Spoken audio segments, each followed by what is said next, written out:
اب غالب کے خطوط کا جو تمام کام ہے وہ میں آپ کو دے رہی ہوں۔ پہلے نمبر پہ ہے حوالہ جات۔ سبق غالب کے خطوط۔ کاتب کہتے ہیں لکھنے والے کو مرزا محمد اسد اللہ بیگ۔ مکتوب الہیہ یعنی جس کے نام خط لکھا گیا۔ تو آپ کو یہاں میں دونوں نام دوں گی کیونکہ جس کے بارے میں پوچھا جائے آپ صرف وہی نام لکھیں گی۔ پہلا نام تھا ہرگوپال تفتہ اور دوسرا ہے میر مہدی مجروح۔ ماخذ کہاں سے لیا گیا؟ غالب کے خطوط، خلیق الانجم۔ اب ہے حوالہ کاتب۔ اردو زبان میں پہلی بھرپور اور رنگا رنگ شخصیت غالب کی ہے۔ جس طرح اردو شاعری کے ایوان میں غالب نے نئے چراغ روشن کیے، اس کو نئے رنگ و ڈھنگ سے سجایا ہے، اسی طرح اردو نثر میں بھی غالب ایک منفرد مقام رکھتے ہیں۔ اردو ادب میں بہت کم شخصیتیں ایسی ہوں گی جنہوں نے نظم اور نثر دونوں کے دامن کو موتیوں سے بھرا ہوگا۔ غالب کی نظر میں اردو شاعری ہیچ تھی، لیکن اس کی بدولت وہ عالمگیر شہرت کے مالک بن گئے۔ اسی طرح وہ اپنے خطوط کی اشاعت کو اپنی عزت اور شہرت کے منافی سمجھتے تھے، لیکن انہی خطوط نے نثر نگاری کی دنیا میں انہیں شہرت اور دوام بخشی۔ یہ خطوط عود ہندی اور اردو معلیٰ کلیات غالب کے نام سے مشہور ہیں۔ یہ وہی خطوط ہیں جن کے بارے میں کہا جاتا ہے کہ مراسے کو مکالمہ بنا دیا۔ ان خطوط میں جدت پسند تنوع پایا جاتا ہے۔ اردو زبان و بیاں، القاب و آداب سے لے کر طرز ادا تک سب کچھ اپنایا تھا۔ ان کے خطوط میں اس دور کی تاریخ، تہذیبی واقعات کی تقریریں ملتی ہیں۔ اسی وجہ سے ان کے خطوط جو شوخی اور ظرافت سے مزین ہیں، اس دور کے علمی ادبی مقالات کا مجموعہ کہلاتے ہیں۔ اب ذیل کی جملوں کی وضاحت کیجیے۔ پہلا جملہ ہے روٹے ہی رہو گے یا مانو گے بھی، اور اگر کسی طرح نہیں منتے تو روٹنے کی وجہ تو لکھو۔ تشریح ہے، مرزا غالب جدید خطوط نگاری کے بانی تسلیم کیے جاتے ہیں۔ انہوں نے خط لکھنے کا جدید اور سادہ ترین طریقہ اختیار کیا اور مراسلے کو مکالمہ بنا دیا۔ اس جملے میں غالب ہرگوپال تفتہ کو خط نہ لکھنے کی شکوہ کرتے ہوئے کہتے ہیں کہ ناراض ہو، اگر ایسا ہے تو کیسے راضی ہوگے، کیسے مانو گے، اور اگر نہیں مانتے تو بتا دو کہ کس بات پر ناراض ہو اور ہم سے کیا غلطی واقع ہو گئی ہے۔ غالب نے یہ جملہ برجستہ اور نہایت پرخلوص انداز سے ہرگوپال تفتہ کو کہا ہے۔ اب دوسرا جملہ ہے بے شک چشمہ آب حیات کی کوئی سوت اس میں ملی ہے۔ اس کی تشریح ہے، غالب جدید خطوط نگاری کے بانی تسلیم کیے جاتے ہیں۔ انہوں نے خط لکھنے کا جدید اور سادہ ترین انداز اختیار کیا اور مراسلے کو مکالمہ بنا دیا۔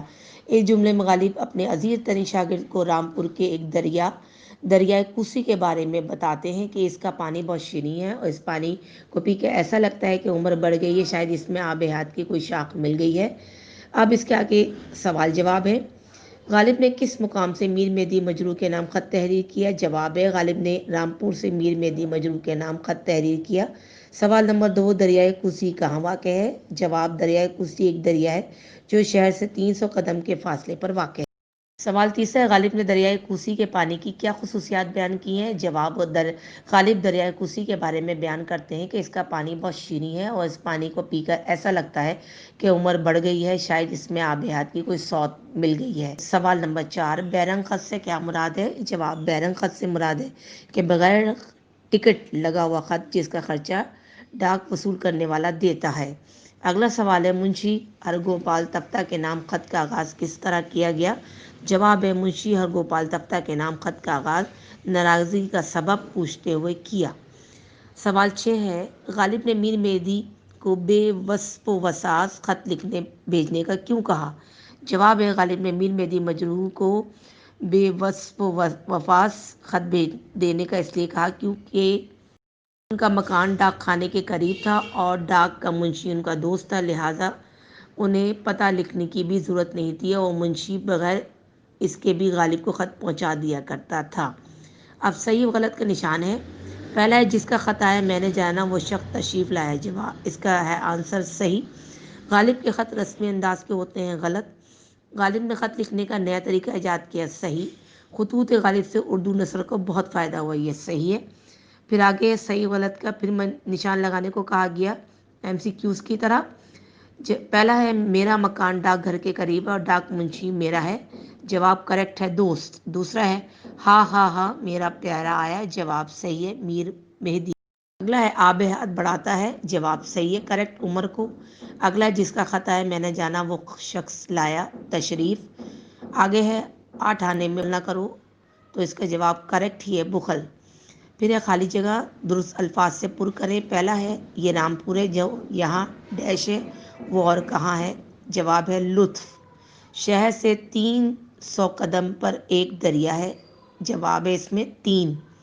کیوں صاحب ڈیش ہی رہو گے؟ جواب ہے روٹھے۔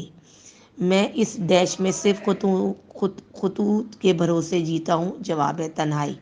اور آخری ہے چشمہ آب حیات کی کوئی ڈیش اس میں ملی ہے، جواب ہے سوت۔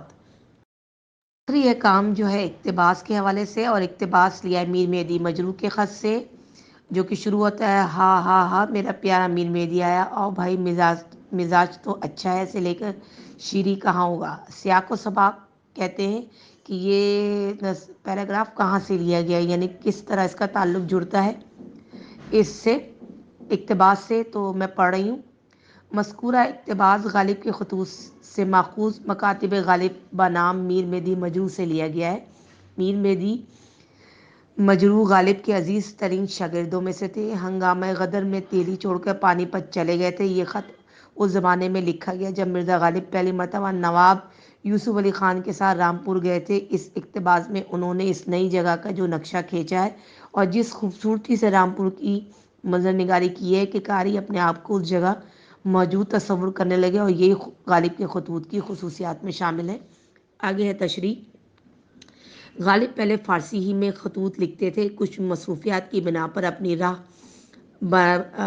بنانے کی افتاد طبع کی وجہ سے انہوں نے بہادر شاہ ظفر کے دربار سے وابستگی کے زمانے میں اردو میں خطوط لکھنے کا آغاز کیا۔